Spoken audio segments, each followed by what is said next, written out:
Masarap na coffee shop sa Antipolo? Tara, we're here at Casa Guille. Actually, events place to, kaya pagpasok mo, ito agad ang bubungad sa'yo. But there's a cafe and bar sa baba, ang Marcelina's Cafe Bar. Para siyang separate kitchen area na ginawang cafe, very homey ang vibes. Hindi lang kami nakapag-dine-in sa loob since may nagpa-reserve ng private dinner for the whole place. Here's the menu, so pause nyo na lang for the prices. They served us bread for appetizer and it's 10 out of 10 for me. Here's their signature turon brulee na tinorch pa talaga yung sugar in front of us. Ito naman yung peanut butter oat latte.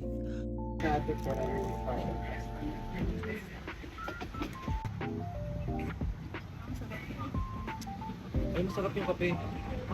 Hindi siya matapang. Maasim. Medyo matamis yung fo. Alam mo sa mga... Parang daming peanut butter sa baba. Oo, dun nga. Kaya nang ginawa ko muna. Mas matapang pa to. Ay, mas matapang pa. So, kailangan lang haluin. Haluin, oo. We ordered truffle mushroom pasta and their club sandwich. And for me, ang pinakamasarap sa lahat ng in-order namin, ang kanilang Marcelina's Beef Machado. Very tender yung beef and marami rin yung serving. For dessert, we ordered tiramisu na inassemble pa mismo sa table namin na para bang sinasabi ni Kuya, "Oh, next time kayo nagagawa nito ah." Hems. All in all, I can say it's worth the try and surely babalikan. It's also recommendable for intimate celebrations. Until our next kapiserye, o ano, aya na, tara, kape tayo. Masarap na coffee shop sa Antipolo? Tara, we're here at Casa Guille. Actually, events place to, kaya pagpasok mo, ito agad ang bubungad sa'yo. But there's a cafe and bar sa baba, ang Marcelina's Cafe Bar.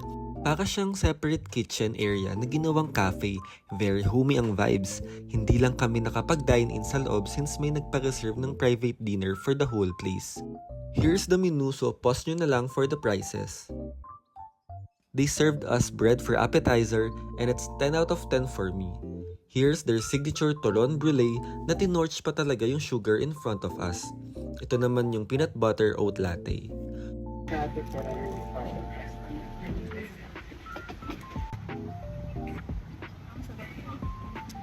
Ay, masarap yung kape.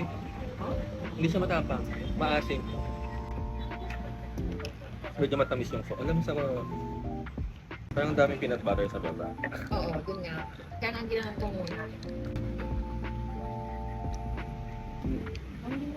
Mas matapang pa to. Ay, mas matapang pa. So, kailangan lang haluin. Haluin.